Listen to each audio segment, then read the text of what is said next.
Federico. ¿Qué tal, Johnny? Buenas noches, estás? bienvenido. Un placer, ¿cómo estás? A ver tu cara, te voy a semblantear. Estoy más viejo, ¿no? No, eso no es un problema. ¿Estás nervioso? ¿Estás tranquilo? Súper tranquilo. ¿Súper tranquilo? Súper tranquilo porque, ¿Sí?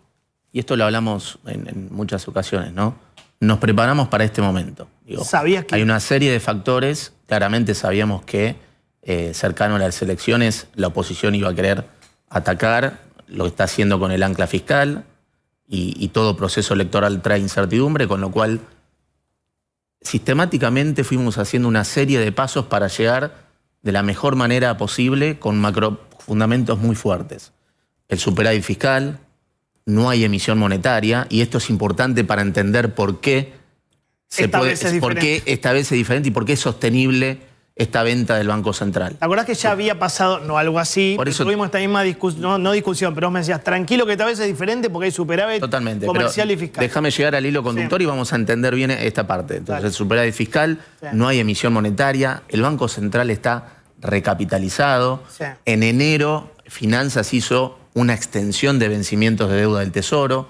Se terminaron con las LEFIs, que era 15 billones de pesos que vencían todos los días. Entonces todo eso lo hace mucho más fuerte a lo que es el sistema macroeconómico, y algo que te lo está demostrando y que no ha pasado nunca, a pesar de la tensión cambiaria y de la tensión financiera que genera la incertidumbre política por una oposición que quiere golpear el ancla fiscal y porque obviamente el mercado se asusta si viene la oposición, la inflación está en los mismos niveles. No hubo un salto inflacionario a pesar de la corrección del tipo de cambio, y no va a pasar porque tenemos los fundamentos sólidos.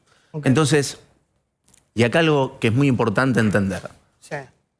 Estamos hablando de el Banco Central vende dólares. Muchos. Bueno. Estamos de acuerdo que es mucho, 678 millones es mucho. Bueno, en comparación con los 25.000 millones de dólares que lleva comprado este Banco Central de esta gestión, que es récord, no es nada.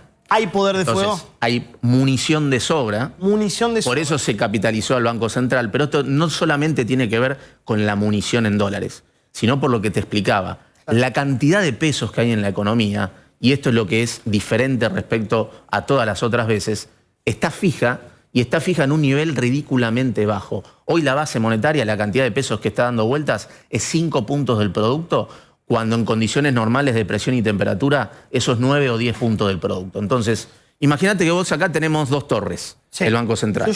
Tiene una torre que son dólares y tiene una torre que son los pesos que pueden ir contra estos dólares. Exacto.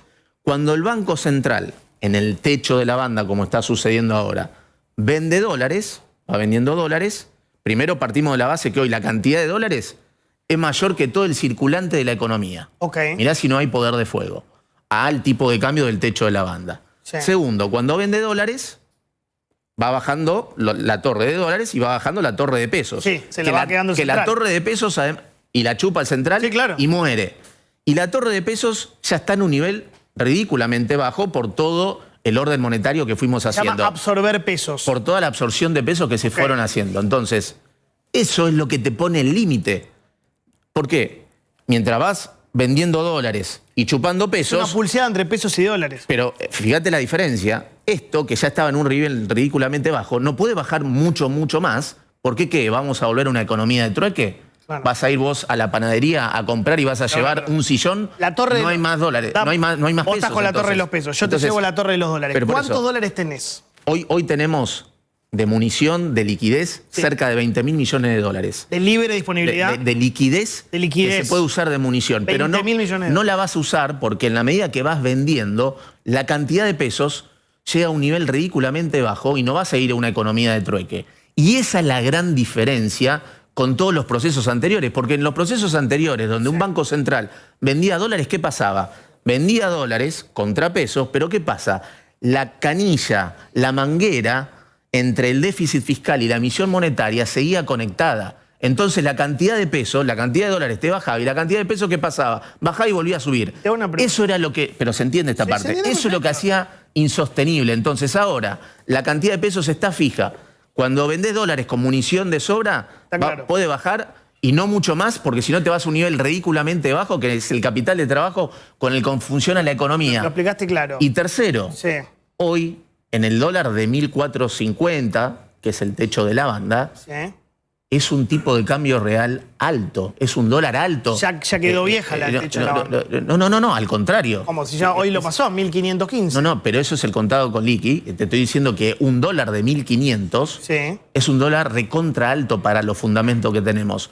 Macri cuando sale del cepo y se va el dólar a 15, eso a precios de hoy era un dólar de 1.250. ¿Alguien decía en la época de Macri que el dólar estaba atrasado? Bueno, hoy es de 1.500. Entonces, ¿y por qué sigue subiendo? Y con fundamentos mucho mejores, porque con Macri había déficit fiscal de 6 puntos y déficit de cuenta corriente de 3.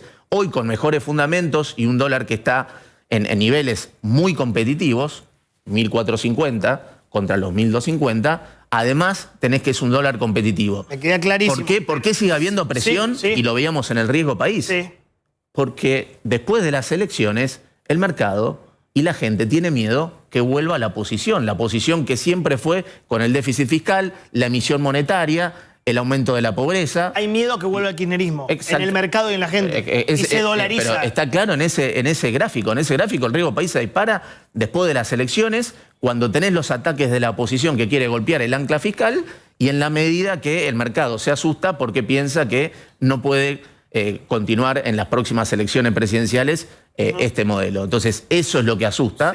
Por eso tenemos la macro sólida y por eso no hubo traslado a la inflación. Y por eso tenemos las municiones suficientes, dada la cantidad de pesos, para defender el techo de la banda y además, como dijo el ministro, porque este es otro tema que preocupa al mercado, estamos trabajando en distintas estrategias que se van a cerrar en estas semanas para despejar y para hacer los pagos de los vencimientos de deuda de enero 26 y julio 26. ¿Cómo lo van a garantizar? Como lo hicimos siempre.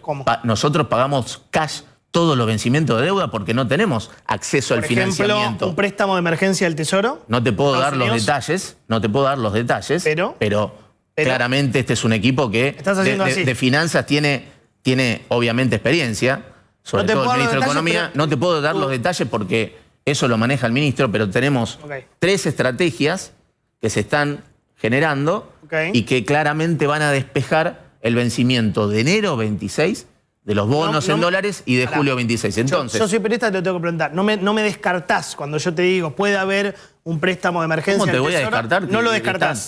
Se están trabajando todas las líneas para reforzar reservas del Banco Central y para... Por eso es clave para que el riesgo país deje de subir. Pero obviamente, claro. Es en lo que, no sé, digamos, en lo que todos los pasos que estamos haciendo es porque sabíamos que íbamos a estar... Estas negociaciones no se hacen de un día para el otro, se vienen haciendo hace meses. Como siempre hicimos, siempre pagamos, por eso compramos 25.000 millones de dólares. Esta es la gestión que más dólares compró. Lo que pasa es que las reservas no subieron en esa cuantía. ¿Por qué? Porque pagamos cash todos los vencimientos de deuda en dólares. Ahora, pensemos eso no va a cambiar. Pero pará. Perdieron por 14 puntos la provincia. Ahí se empieza a ir todo. Aparecieron los audios, yo creo que eso también colaboró, eso es análisis político mío. Le voltearon 3 vetos al presidente. Perdieron 15 votaciones consecutivas. ¿No hay algo más político que económico, pensás? Totalmente político. Esto es un riesgo político, oposición que golpea el ancla fiscal, perspectiva de que la oposición tenga mejores chances en las elecciones. Algo malo de ustedes, una crisis de confianza. Entonces, crisis de confianza no, porque el riesgo país sube cuando el mercado piensa que pueden volver la oposición. Confianza política, ¿vos entendés lo que política en términos de que vuelva a la oposición. Claramente, ahí está el problema. Eso sí es igual a lo que pasó en agosto de 2019. Siempre pasa eso. O sea, cuando pensás que el gobierno que hace los deberes, que hace ortodoxia fiscal y monetaria, y que además ha llegado a la micro, porque este es otro punto donde... Pero la macro llegó a la micro. ¿Cómo no va a llegar la macro a la micro cuando sacaste más de 12 millones de personas de la pobreza? Pero perdieron en la provincia. Pero no importa. Pero ahí sacaron más de 12 millones de personas de la pobreza. Cuando hoy tenés boom de créditos hipotecarios. Porque además hay que analizar nuestro punto de partida. Nuestro punto de partida era riesgo de hiperinflación. Un banco central con 11.500 millones de dólares de reservas negativas. Deuda comercial por 50.000 millones de dólares. Entre pasivos remunerados del Banco Central y deuda del Tesoro con PUT, había casi 90.000 millones de dólares de deuda a un día en pesos. Perfecto. Entonces, ¿pero no crees que todo eso hay un problema con la micro de la gente que no llega a fin de mes?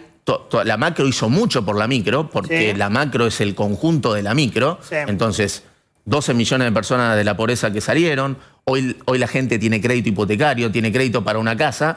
Pero hay mucha gente falta mejorar para pagar las cuentas, la luz, el gas. Pero falta mejorar porque el punto de partida, ¿cuál fue? ¿Cuál fue? El punto de partida fue lo peor de lo peor. Ya lo sabemos. Entonces, pasaron 18 meses. Sí.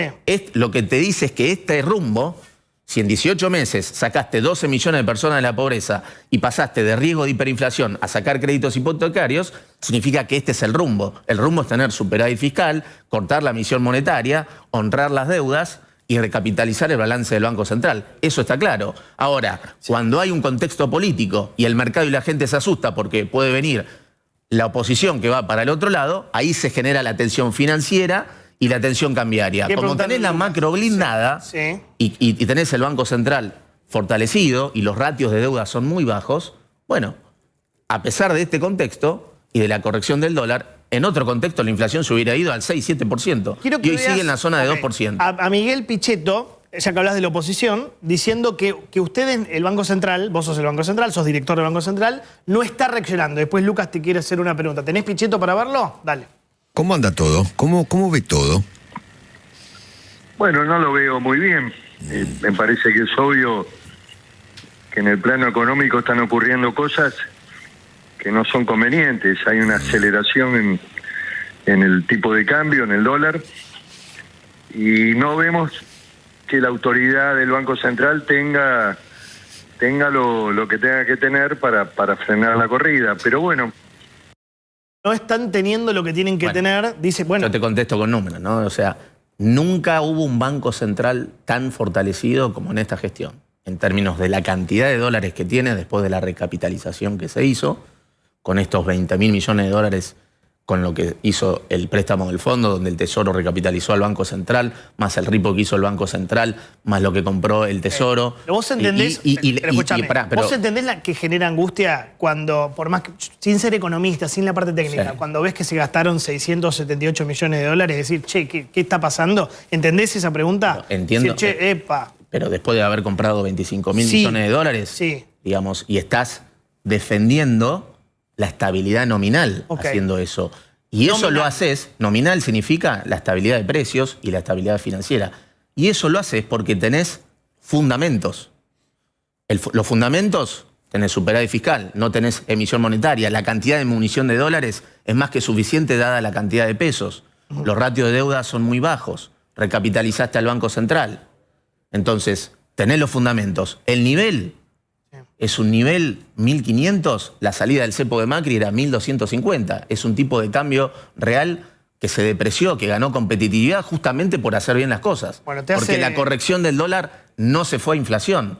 Entonces, tenés los fundamentos, es un nivel razonable y lo estás haciendo justamente porque el Banco Central tiene las municiones y porque, sobre todo, porque la cantidad de pesos está fija en un nivel ridículamente bajo. Y la manguera que conectaba el déficit fiscal con la emisión monetaria no existe más, porque ahora hay superávit fiscal y no hay más emisión monetaria. Una de las últimas y ya cerramos con abrile a Lucas, pues si no. Sí, yo me quedé pensando en algo que vos decías de que obviamente hay muchos factores o gente que habla del riesgo de la vuelta del kirchnerismo y eso está tensionando el dólar.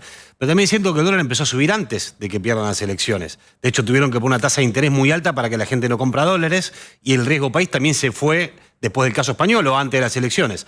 Y esa pregunta está concatenada con la que te voy a hacer ahora. Es, si todo lo que está pasando en la economía depende del riesgo de que vuelva el kirchnerismo, ¿qué pasa si no hacen una gran elección en octubre y aumentan las posibilidades de que vuelva el kirchnerismo?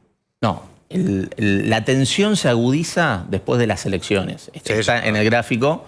El apretón monetario que se hizo preventivamente, justamente porque sabíamos, justamente, el riesgo país. Este equipo económico fue haciendo siempre pasos y anticipándose a las situaciones. Por eso el superávit fiscal, por eso cortó la emisión monetaria, por eso recapitalizó al Banco Central junto con la salida del cepo, por eso se terminaron con las LEFIs, digamos, todo eso. Se venían preparando. Y el apretón monetario que se hizo en agosto fue justamente también para contrarrestar la caída en la demanda de dinero que generaba la incertidumbre política. ¿Me paro un segundo? Por favor. Vos decís que el problema estuvo acá. La elección fue el 7, ¿no? Pero es evidente. El problema, paro yo. Mirá, paremos los dos. Más divertido. Este es el problema. ¿Y acá? Y acá. ¿Y acá también? ¿Este no es el problema? Estos son movimientos que podés tener. Acá fue la elección. esto es el problema y acá, claramente, o sea, tenés... ¿Y acá qué hay? Acá perdiste la provincia. Perdiste por la elección 14. y después hay una dinámica donde el mercado Congreso. se va asustando, el Congreso, y el mercado se va asustando porque también va internalizando este resultado electoral. Para, no te sientes. ¿Y ahora va para allá o va para acá? Va a ir para abajo, en la medida que lo puedas estabilizar y los fundamentos están para eso. ¿Seguro? Sí.